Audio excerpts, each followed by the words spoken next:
Vidya let's learn ચાલો ભણીએ.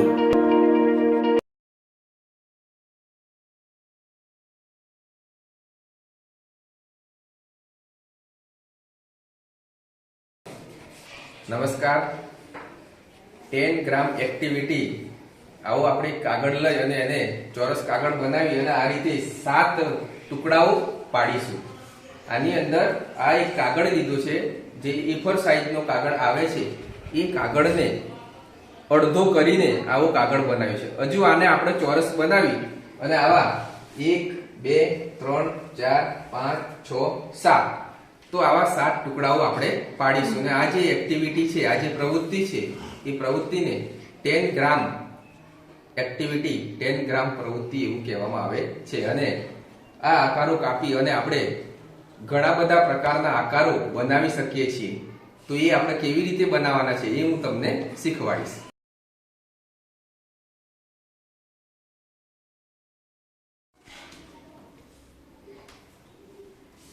આપણે જે આ A4 સાઈઝનો કાગળ છે એને કાપીને 2 ભાગ કરી દીધા છે અને એમાંનો આ એક ભાગ આપણે લીધો છે. હવે આને 10 ગ્રામ એક્ટિવિટીમાં એને આપણે 7 ભાગમાં કઈ રીતે કરવા એ હું તમને શીખવાડીશ. તો આ કાગળને સૌથી પહેલા આપણે ચોરસ કાગળ બનાવવો પડશે. અત્યારે આ જે આકાર છે એ લંબચોરસ આકાર છે. હવે આને આપણે કોઈ પણ લંબચોરસ આકાર હોય એ આકારને ચોરસમાં આપણે વિભાજિત કરવો હોય, ચોરસ બનાવવો હોય તો એ કઈ રીતે ચોરસ બનાવવાનો એ તમે જોઈ લો.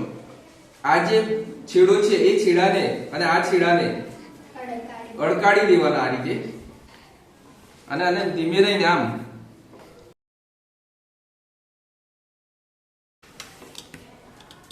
આ રીતે જો આ છેડો બી અહીં અડકી ગયો અને આ છેડો પણ અહીંયા આમ થઈ ગયો અને આટલો જે આ વધારાનો ભાગ છે એ આપણે કાપી લઈશું એટલે આ આકાર ચોરસ આકાર બની જશે.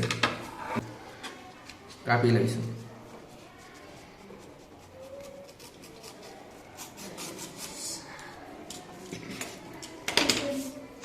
તો આ રીતે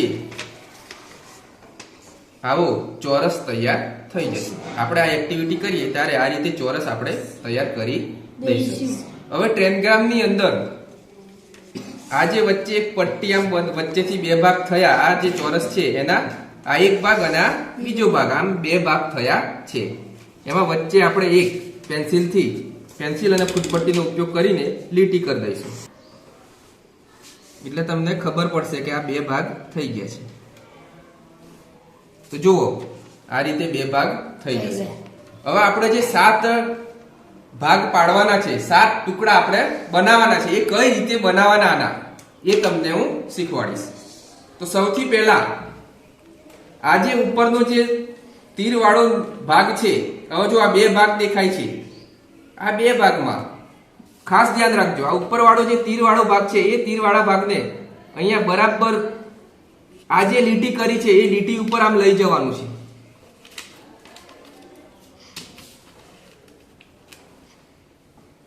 અને એ લીટી પર આમ રાખી અને આમ દબાઈ દેવાનું છે એટલે એના એક ઉપર ત્રિકોણ જેવો આકાર બની જશે. જોઈ લો. હવે અહીંયા આપણે પેન્સિલથી પાછી લીટી કરી લઈશું.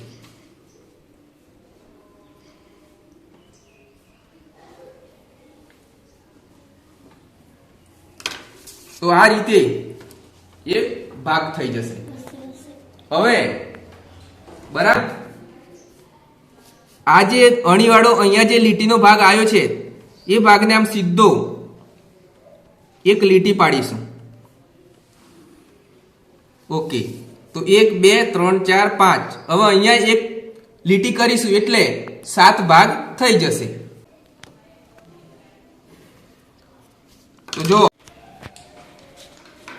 હવે આપણે જે આ 10 ગ્રામ એક્ટિવિટીમાં 7 ભાગ પાડ્યા છે ચોરસના, એ ભાગને આપણે કાપી લઈશું.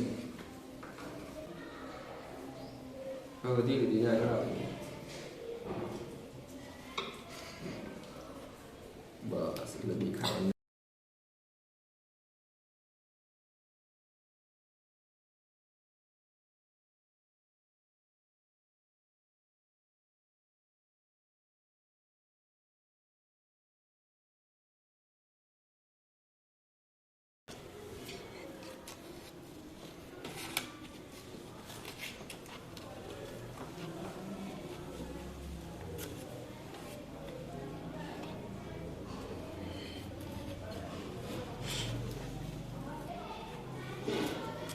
એમાં આ 1 2 3 4 5 6 અને 7 ટુકડા બન્યા. તો અહીંયા ગણિતના જુદા જુદા આકારો દેખાય છે. જુઓ અહીંયા એક કયો આકાર છે?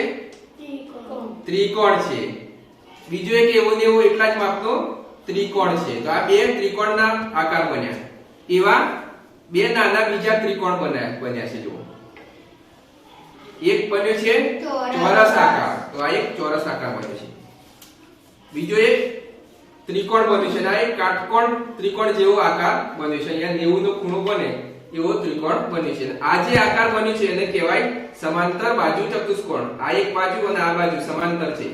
આ બાજુ અને આ બાજુ સમાંતર છે. એટલે આ જે આકાર બન્યો છે એ સમાંતર બાજુ ચતુષ્કોણનો આકાર બન્યો છે. તો આ રીતે ગણિતના જુદા જુદા આકારો બની જાય છે. હવે આપણે જુદા જુદા આકાર બનાવશું. એમાં આપણે એક બિલાડી બનાવવાનો ટ્રાય કરીશું. એમાં સૌથી પહેલા જે બે નાના ત્રિકોણ છે એને ચોરસની સાથે ગોઠવીશું. આમ એની નીચે નાનો ત્રિકોણ એને અહીંયા આમ મૂકીશું અણી પર. હવે એની બાજુમાં આ મોટો ત્રિકોણ ગોઠવીશું. તો આ રીતે આ ત્રિકોણ નામ ગોઠવીશું. એની નીચે જો કઈ રીતે ગોઠવવાનો છે એ તમને આવડી જશે તો તમને આ રીતે બધા જ આકારો બનાવતા આવડશે. હવે આ જે પાછળ છે એની પૂંછડી બનાવી દઈશું આ રીતે. તો આ રીતે આ બિલાડીનો આકાર જો બિલાડી જેવું આપણને લાગે છે કે બે કાન છે ને આ મોઢું છે, આમ બેઠી છે અને પાછળ એની પૂંછડી છે.